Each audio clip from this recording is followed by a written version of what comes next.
the respect to do it the right way. It rhymes with. Yeah, that's a crazy story. Showtime basically popped it on us 2 days ago. You guys have to. What do you mean we have to? This is your show. Okay, and play like that. All right. So you organised it. What did it entail to get that over the line? A lot of phone calls. Did what? Did it entail a lot of Yeah, work? I was trying to call Ireland at all the wrong times and get all this stuff. We called Bono first. Okay. And what did he say? He said he wanted to do it, but he's got a wedding this weekend. Okay. You can't call somebody like these guys with 3 days notice, you know what I mean? So we're very lucky that we pulled this off, and when we're ready to announce it, we'll let you know how it went down and what happened and What was everything. your feeling about the grand arrivals in the press conference? What's that? The grand arrivals in the press conference this week, were you happy with the way that those were set up? I didn't see it. The No. grand arrivals? I just saw that Malinaji was running around getting in Conor's face. I saw that. That's all I saw. You should have offered Paulie for boxing contract. You guys should just follow Paulie around. He loves it. What about the press conference yesterday? Huh? What about the press conference yesterday? You look What? at like so like upset. I don't know. I wasn't upset. No, I'm cool. You know, I'm nervous for the fight. I haven't been in a situation like this ever.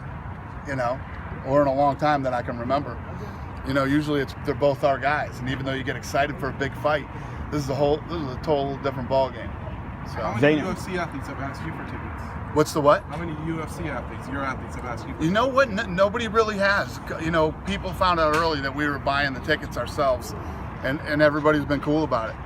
Dana, we are. Yeah, still. Are the tickets sold out? Or? No, there's tickets.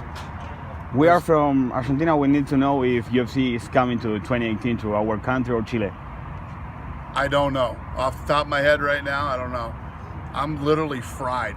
I'm fucking fried, man. I'm really just focused on Saturday.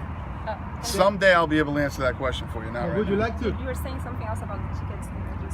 Huh? Yeah, you were saying there are still tickets? Yeah, there's tickets. Yeah. Dana, what's the first thing you're going to do Sunday when this is over? Depends on what happens. I mean, if Conor wins, probably gonna go on a 3-week bender. If Conor loses, I'm probably gonna go on a 3-week bender.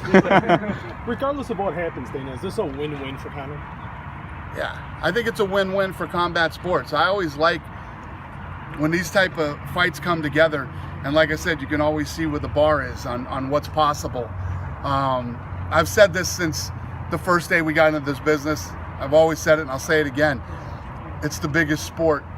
Combat sports are the biggest sport on earth. There's nothing bigger than this. When you get the right guys in the right place at the right time, literally the world is going to be watching this fight on Saturday.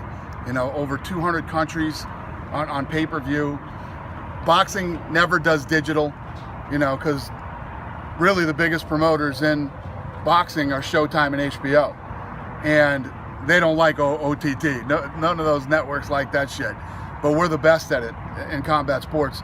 The numbers, the pre-buys are off the charts.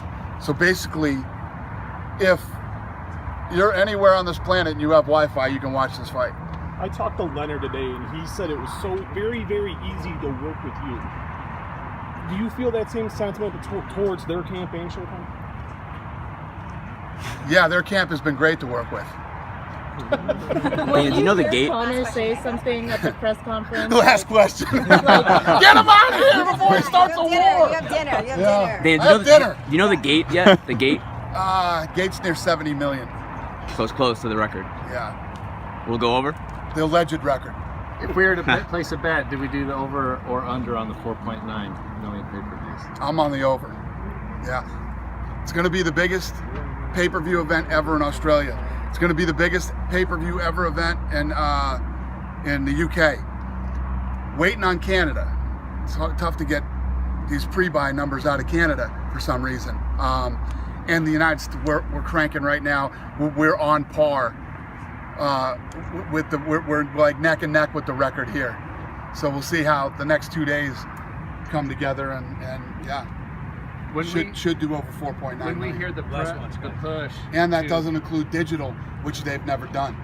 When we keep hearing the push, get your pay-per-view right now, is that because the logistics of It's get your pay-per-view right now because the systems crash when too many people try to order pay-per-views. So the more pre-buys you can do, the better off you are. You know what I mean?